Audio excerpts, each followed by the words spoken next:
वो कोर्ट की हालत ये है कि जिस दिन आपका तारीख होता, किनारे में इनिशियल कर दिया, आपका बाबू तारीख देता है। और इस प्रकार एक बरस नहीं, 4-4, 6-6 बरस तक मामले को लंबित रखना, उसका निष्पादन नहीं किया जाना, ये मुझे एक नहीं कई उदाहरण मेरे पास है। मैं कहना चाहता हूं आपसे, आपके मन में ये भी बातें आती होगी, एडिशनल कलेक्टर साहब, सब लोग, या डीसी लाल साहब, क्या करें, बहुत काम है जिले में, लॉ एंड ऑर्डर का सवाल है, या फिर सवाल है परीक्षा में भी मुझे ही लगाया जाता है। मैं सारी बात समझता हूं आपकी मजबूरी, लेकिन मैं भी आपको यह बताना चाहता हूं कि प्राथमिकता आपका राजस्व भूमि सुधार विभाग है। प्राथमिकता के आधार पर राजस्व भूमि सुधार के कार्यों का निष्पादन आप प्राथमिकता में करिए, अन्य काम सेकेंडरी होगा, इसका ख्याल रखना पड़ेगा आपको। थोड़ा लगता होगा कि आप थोड़ा गर्म हो रहे हैं। जब मैं सुबह से शाम तक कुछ विधानसभा परिषद में जवाब देने में परेशानी आती है, जब जवाब देते हैं तब मुझे लगता है प्रश्न गया यहां से, उत्तर समय पर नहीं आया। समय जब लेता हूं तब कैसा लगता है। एक ऐसा भी केस आया, एडिशनल कलेक्टर ने निर्देश दिया अंचल अधिकारी को, वो फॉलो नहीं किया, उसका भी मामला आता है। ये 1-2-4 उदाहरण दे रहे हैं हम आपको। इसलिए मेरी बात पूरी सहायतापूर्वक सुनिए कि प्राथमिकता आपका राजस्व एवं भूमि सुधार विभाग के कार्यों का है, इनको प्राथमिकता दीजिए। जिले के अन्य कार्यों को जब इससे समय मिले तो फिर अन्य कार्य भी करिए। और ये कहने से नहीं चलेगा कि कलेक्टर साहब ने मुझे ये सारे कार्य दिए, मैंने प्राथमिकता उसको रखा। अगर ये बातें इस तरह का होगा तो मुझे बाध्य होकर के आप जिनके यहाँ ज्यादा ही मामला आएगा उनके खिलाफ मैं स्वयं मुख्यमंत्री जी को लिख कर दे दूंगा। आज मैं ये बताना चाहता हूं आपसे, क्योंकि इस विधानसभा में 31 मार्च तक चल रहा है। विधानसभा और विधान परिषद क्या दशा होती है, वहां आपके उच्चाधिकारी भी बैठते हैं लॉबी में, और जवाब देने में क्या स्थिति होती है।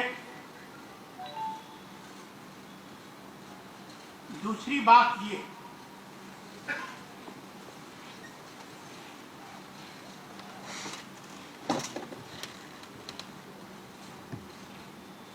मैं खास करके अपने एडिशनल चीफ सेक्रेटरी महोदय से कहना चाहता हूं कि जो भी मामले हैं एडिशनल कलेक्टर के कोर्ट में या डीसी लाल के कोर्ट में, तो इस मामले के बारे में पूर्ण रूपेण जानकारी प्राप्त करना, ये मामला कब से चल रहा और कितना दिन चल रहा, मुझे भी कोर्ट का थोड़ा बहुत जानकारी है, ज्ञान है कि वादी और प्रतिवादी, पक्ष और विपक्ष, सरकार हो या रैयत हो या अन्य लोग, उनकी बातों को सुनना, कितना दिन सुनना, 3 तारीख, 5 तारीख, 6 तारीख, 8 तारीख, 10 तारीख, कितना तारीख देना, तारीख पर तारीख देते जाना। ऑर्डर पर रख लिया, 4 महीना तक ऑर्डर फिर लिखा ही नहीं जाना। ये सब कुछ मुझे पता है, मैं अधिकारी नहीं लेकिन मुझे पता है। तो ये तो निष्पादन करना पड़ेगा। और विवेक बाबू, ये जानकारी प्राप्त करना पड़ेगा एडिशनल कलेक्टर और डीसी लाल के कोर्ट में कि कब से मामला लंबित और कब तक निष्पादन होगा मामला, ये करना आवश्यक हो गया। और तीसरा, अंचल अधिकारी से जुड़ा मामला, उन अंचल अधिकारी के अधिकारी आप ही हैं, चाहे एडिशनल कलेक्टर या डीसी लाल, उनके विरुद्ध जो मामले आप ही दोनों के कोर्ट में जाता। अभी ऑनलाइन म्यूटेशन की बात हो रही थी, अच्छा हुआ, कुछ लोग सराहने का भी काम कर रहा, लेकिन आमजन परेशान भी हो रहा। ये जो रजिस्टर 2 या ये सब जो बन रहा है ना, खाता, खसरा, खतियान, क्या क्या बात, सब कुछ चाहे तो कुछ जान के गलती कर देना। क्या उनका अधिकार कल बचा रह जाए उनके दरबार में? ये रैयत, ये किसान दरबारी करे, आवेदन दे, 6 महीना तक उनको घुमाते रहें, और कुछ ना कुछ तो और भी मन में है जो मधुर संबंध भी बनावे। ये शिकायतें आए दिन, मुझे एक नहीं 100 फोन मुझे रोज आता है, उसमें 50 फोन मैं स्वयं रिसीव करता हूं पूरे राज्य का। ये मैं बताना चाहता हूं आपको। तो ये भी काम एडिशनल कलेक्टर साहब या आप लोग जो डीसी लाल साहब यहाँ आए, ये भी आपको देखना पड़ेगा कि आपके अंचल अधिकारी ने क्या क्या किया है।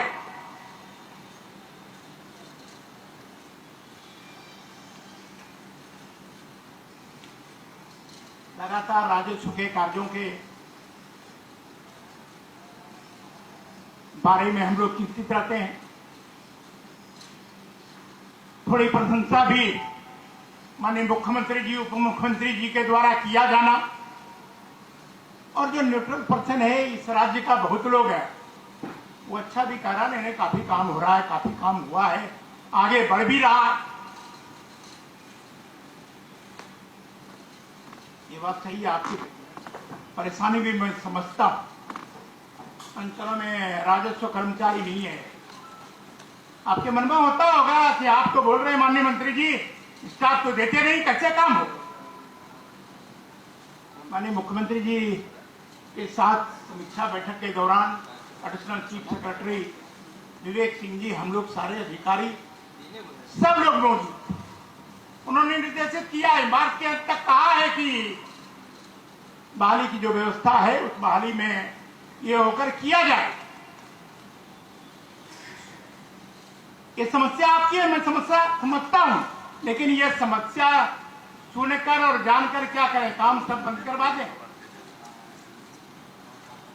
इसलिए मैं आपसे कहना चाहता हूं, खास करके एडिशनल कलेक्टर और डीसी लाल जो यहाँ उपस्थित हैं, ये अंचल अधिकारी जो उनके राजस्व कर्मचारी नीचे हैं, शब्द हो सकता है ये अच्छा लगे नहीं भी लगे, ये कर्मचारी बाबू मोटा मोटा पोटरी लेकर 4-4 पोट्टा पीछे पीछे लेकर, उसको बिचौलिया शब्द कहा जाए तो शायद उचित होगा, और वो काफी परेशान कर रहे हैं रैयतों को, किसानों को। मैं गांव से आता हूं,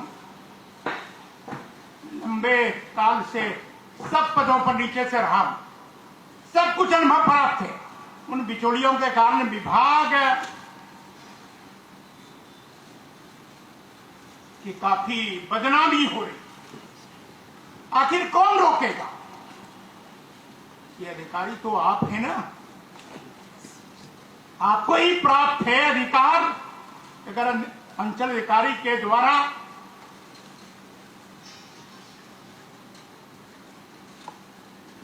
जो कार्य करना चाहिए समय पर नेग्लिजेंस ऑफ ड्यूटी कर रहा, तो फिर कौन रोकेगा? आप रोकेंगे। अगर नहीं मानता उनके खिलाफ रिपोर्ट करेंगे। ये निलंबन और बर्खास्ती की शायद मुझे लगता है ये दबाव नहीं है। अभी आज बीच के दिनों में 10 अंचल अधिकारी को निलंबित किया है, 2 की बर्खास्ती किया है, आगे कुछ नंबर पर भी है, लेकिन क्या करें, पूरा खाली करा दें। इसलिए मैं खास करके रिक्वेस्ट करना चाहता हूं, आग्रह, विभाग के मंत्री होने के नाते तब भी आप सभी एडिशनल कलेक्टर थे, शायद राजस्व के कार्य के प्रति क्यों अभिरुचि कम हो रही है। और मैं तो आज ये भी जानना चाहूंगा कि कौन से जिला से एडिशनल कलेक्टर या डीसी ने अपनी उपस्थिति दर्ज नहीं कराई, और कुछ विशेष परिस्थितियां तो अगर उनके साथ है तो क्या उन्होंने ये लिख के दिया कि इन परिस्थितियों के कारण मैं नहीं आ सका? अगर संतोषप्रद जवाब नहीं होगा, मैं खास करके विवेक बाबू आपसे कहना चाहता हूं, वैसे अधिकारियों के बारे में रिपोर्ट बना करके मैं स्वयं मुख्यमंत्री जी से कहूंगा, ये अधिकारी का इंटरेस्ट शायद इस विभाग में काम करना नहीं चाहते हैं, उनकी इच्छा के मुताबिक उनको विभाग दिया।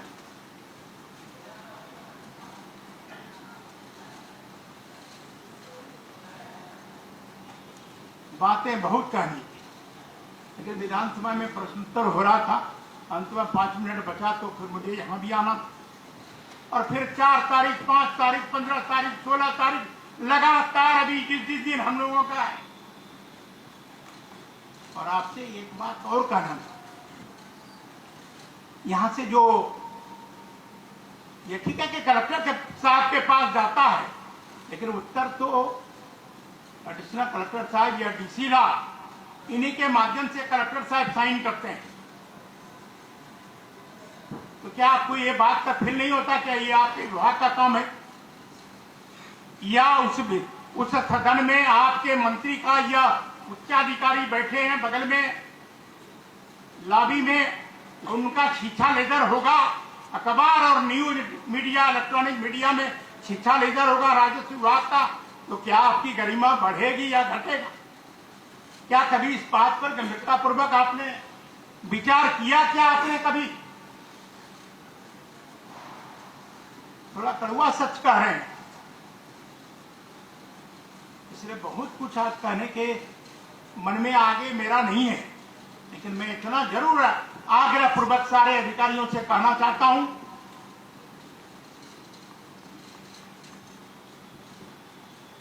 कि राज्य के बाहर और राज्य के भीतर भी प्रशंसा विभाग की हो रही है,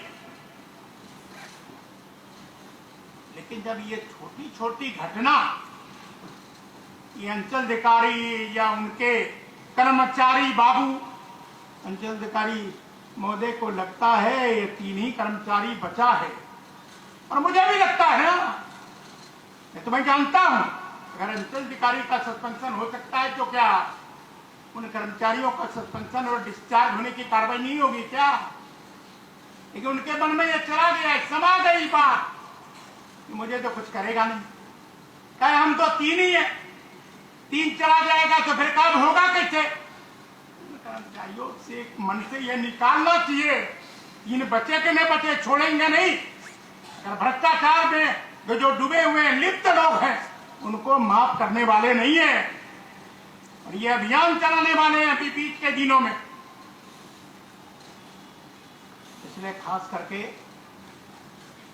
आप जो अपर समर्था महोदय हैं उनको खास करके विशेष ध्यान अंचल में हो रहे कार्य, नीचे उनका अब ऑनलाइन मोटेशन के लिए दिया है, 8 महीना से लटक रहा है, उसकी समय सीमा है ना। अगर मधुर संबंध में बना दिया तब तो जल्दीबाजी हो गई, मधुर संबंध नहीं बनाया, रिजेक्ट कर दिया, कुछ न कुछ कारण से कर दिया। मंत्री जी के यहाँ रोज इतना इतना आ रहा फाइल, वो डायरेक्ट तो भेजते नहीं विभाग में, उसके लिए अलग विभाग है, वहां भेज देते हैं। आखिर मंत्री जी क्या करे? पैरवी की सीमा होती है। मैं साफ रूप से लोगों को कहता हूं जो नियमानुकूल है वही करिए, कोई व्यक्ति पैरवी करता मत करिए उनकी बात, मत सुनिए उनकी बात। मंत्री जी भी कहे, स्पष्ट मैंने कहा, वो भी मत मानिए। अगर गलत पैरवी है तो ये साफ शब्दों में मैंने अधिकारियों को कहा।